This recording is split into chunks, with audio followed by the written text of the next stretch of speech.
नमस्कार, मी प्रदीप रणनकर. आपण पाहत आहात इंद्रधनुष्य. विधानसभा निवडणुकीचा बिगुल वाजलाय. 22 तारखेपासून सगळी प्रक्रिया सुरू होते. तपशील आपल्याला माहिती आहे. आता उत्सुकता आहे ही निवडणूक कशी होईल. गेले काही दिवस यावरती चर्चा सुरू होती की निवडणूक लागणार कधी, काय काय होईल. ही निवडणूक ना महाराष्ट्राच्या इतिहासातली सर्वात महत्त्वपूर्ण निवडणूक ही असणार आहे. कारण पहिल्यांदा तीन पक्ष एका बाजूला. आघाडी अशी आहे, पूर्वी काय व्हायचं की दोघं एकत्र येऊन लढायचे. आता तीन झालेत. महाविकास आघाडी आणि महायुती. आता पुन्हा वंचित वगैरेचे जे एकत्रीकरण आहे ती पुन्हा वेगळंच आहे. पण प्रमुख दोन ज्या आघाड्या आहेत, महाविकास आघाडी आणि महायुती. पण मागच्या वेळेला या मंडळींच्या ज्या जागा निवडून आलेल्या होत्या त्या जागा ते कायम ठेवू शकतील का, याच्यावरती प्रश्नचिन्ह उपस्थित होत आहे. कोणी कॉन्फिडेंटली सांगत नाही की यस, मागच्या वेळेला आम्ही जागा ज्या जिंकल्या ना त्यापेक्षा जास्त जिंकू, असं धाडसानं कोणी म्हणत नाही. महाविकास आघाडीवाले मात्र बोलतायत. ते उसनं अवसान आणतायत. प्रत्यक्षात काय होईल माहिती नाही. ही निवडणूक आहे ना 95 नंतर सर्वाधिक अपक्ष उमेदवार निवडून येणारी ही निवडणूक असेल. या निवडणुकीचं वेगळं वैशिष्ट्य, अजून उमेदवारी अर्ज भरायचे आहेत पण इतक्या मोठ्या प्रमाणात उमेदवार इच्छुक आहेत की काही मतदारसंघामध्ये 17, 18, 16 असे उमेदवार असतील. म्हणजे उमेदवारांची संख्या ही प्रचंड असणार आहे. जी ठरलेली कुटुंब आहेत, काही कुटुंबामध्येच सत्ता असते, तिथलाच आमदार असतो कोणीतरी, भाऊ असतो, वहिनी असते, आई असते, वडील असतात, असं आहे ना. आता या वेळेला कुटुंबामध्येच कलह निर्माण होईल आणि त्या कुटुंबामधले 2 गट पडतील, अशी ही चर्चा सुरू आहे. जो आत्ता सर्वे आला आहे, एक वेगळा खाजगी सर्वे आहे आणि या सर्वेतलं असं म्हणणं आहे की या निवडणुकीत अशा कुटुंबातल्या कलहांची संख्या जी आहे ना ती अधिकची असणार आहे. या निवडणुकीमध्ये दुसरं वैशिष्ट्य असं आहे की मार्जिन जे आहे, जिंकण्याचं जे मार्जिन आहे ते अतिशय कमी असणार आहे. अतिशय कमी मार्जिननं जिंकणारा उमेदवार तो असेल. कारण उमेदवारांची संख्या अधिक आणि कोणाचाच अंदाज नाही. या निवडणुकीत अनेक दिग्गजांचा पराभव होणार आहे. अनपेक्षितपणे अरे त्याला पाडून हा निवडून आला का, अशी चर्चा सुरू होऊ शकते. इतके धक्कादायक निकाल या निवडणुकीमध्ये लागणार आहेत. अनेक निष्कर्ष त्याच्यामधले काही काढण्यात आलेले आहेत. बघा, या निवडणुकीमध्ये दुसरं आहे शहरी मतदार आणि ग्रामीण मतदार, यात भरपूर तफावत असणार आहे. ग्रामीण मतदार हा ठरलेला आहे, त्याचं वोटिंग कोणाला करणार ठरतं. पण शहरी मतदारांचा अंदाज लागत नाही. या वेळेला शहरी मतदारांचा अंदाजच लागणार नाही. अनप्रिडिक्टेबल वोट्स हे शहरातले असतील आणि शहरी मतदारांची संख्या काही कमी नाही आहे. ह्या निवडणुकीतलं हे एक वेगळं वैशिष्ट्य आहे. दुसरं आहे मराठवाडा आणि खानदेश या भागातल्या अनेक मतदारसंघामधल्या निवडणुका या थेट जातीवर होतील आणि त्याचे परिणाम भीषण असणार आहेत. जरांगे फॅक्टर हा लोकसभेत दिसून आला, तो या विधानसभेतही दिसणार आहे. पण आता काउंटर फॅक्टर आहे ओबीसीचा आणि ओबीसी देखील एकवटणार आहेत. त्यामुळे जशास तसे उत्तर देण्याची तयारी ओबीसी मंडळींनी केलेली आहे.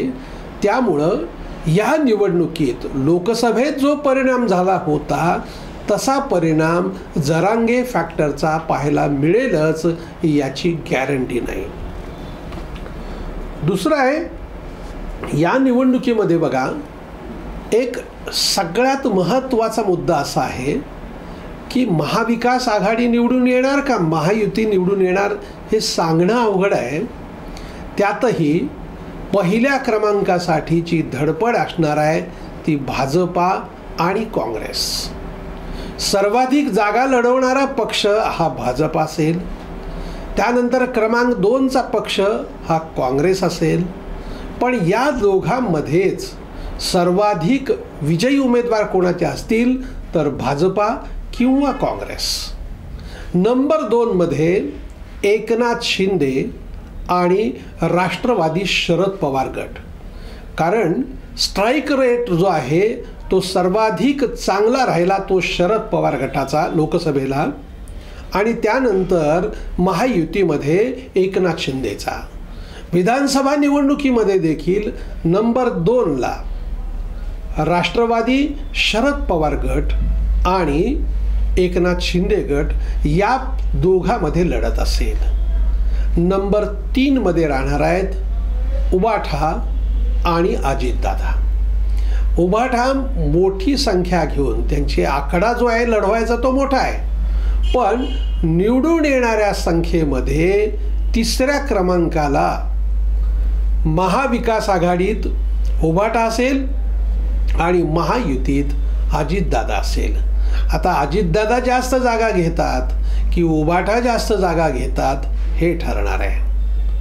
या निवडणुकीतलं इतकं वैशिष्ट्य असं आहे बघा ना, आत्ताच जर बेरीज करायची ठरवली तर महायुतीकडे 200पेक्षा अधिक जागा आहे, 204 वगैरे, आणि 65-66 जागा महाविकास आघाडीकडे आहेत. पण महाविकास आघाडी म्हणतात की यस आम्ही सत्तेत येणार. म्हणजे त्यांना बघा ना किती दुप्पट तिप्पट जागा घ्याव्या लागतील सत्तेत यायला. ते म्हणतात की आम्ही येऊ, आणि महायुतीवाले आम्ही येऊ असं सांगतायत, पण आमच्या 200 जागा पुन्हा येतील का याबद्दल ते खात्री देत नाहीत. कुठलाही पक्ष सांगत नाही की आम्ही मागच्या वेळेला एवढ्या जागा होत्या, यावेळेला आम्ही इतक्या घेऊ असं कोणीच म्हणत नाही. थोडक्यात काय, मागच्या निवडणुकीमध्ये मनसे 1 जागा, कम्युनिस्टांची 1 जागा, MIMच्या 2 जागा अशा जागा होत्या. आता या निवडणुकीमध्ये हा सगळा जो एकूण खुरदाळा आहे ना सगळा, आता या मंडळींना किती जागा मिळणार हे पण आकडा अजून नक्की सांगता येत नाही. मनसे मोठ्या संख्येने निवडणुकीत उतरतंय, पण ते सिंगल डिजिटमध्येच निवडून येतील. त्यापेक्षा काही त्यांना जास्त जागा मिळतील असं सध्या तरी दिसत नाही. मग त्यातल्या त्यात मनसेचीच ताकद. आता मग बाकी वंचित आहेत, त्यानंतर राजू शेट्टी आहेत, प्रहार आहे, बाकी हे जे सगळे आहेत, तुपकर आहेत, ह्या सगळ्यांच्या किती जागा येतील हे सांगणं अवघड आहे. पण होतंय असं की ह्या सगळ्यांचं अनप्रेडिक्टेबल एकूण मतदार आहेत. आता मतदार हे सांगतच नाहीत की आपण कुठल्या बाजूने आहोत. लाडक्या बहिणीचा परिणाम तर होणारच आहे, त्याचा धसका काँग्रेसने घेतला आहे. आणि मग ही योजना काही नाविन्यपूर्वक नाही आहे. आमच्या अनेक ठिकाणच्या योजना आहेत, त्यातलाच एक भाग आहे. आम्ही सत्तेत आलो तर कदाचित 2000 रुपये देऊ हे पण म्हणतायत, की जे टीका करत होते की तुमच्याकडे पैसेच नाही आहे, तुम्ही देऊ शकत नाही, हे शक्य नाही असं म्हणणारी मंडळी मग आत्ता निवडणूक तोंडावर आल्यानंतर यापेक्षा 500 रुपये आम्ही जास्त देऊ असा दावा करतायत. याचा अर्थ त्यांच्या मनामध्ये याबद्दलची भीती आहे, कारण जवळजवळ 1/3 महिला या लाडक्या बहिणी योजनेमध्ये त्यांचा समावेश आहे. मतात किती परिवर्तन होईल, काय होईल हे सांगणं जरी अवघड असलं तरी सध्या तरी या योजनांचा लाभ महाविकास आघाडीला मिळेल अशी चर्चा आहे. पण ही निवडणूक एकूण अतिशय रंगतदार असणार आहे. महाराष्ट्राच्या निवडणुकीचा पूर्वी अंदाज बांधणं सोपं होतं, पण या वेळेला तो अंदाज बांधणं अवघड आहे. अगदी 4-5 दिवसामध्ये नक्की सगळ्यांच्या जागा वाटप होईल आणि रणशिंग फुंकलं जाईल. मग आम्हीच कसे पुन्हा सत्तेत येऊ याचे दावे केले जातील.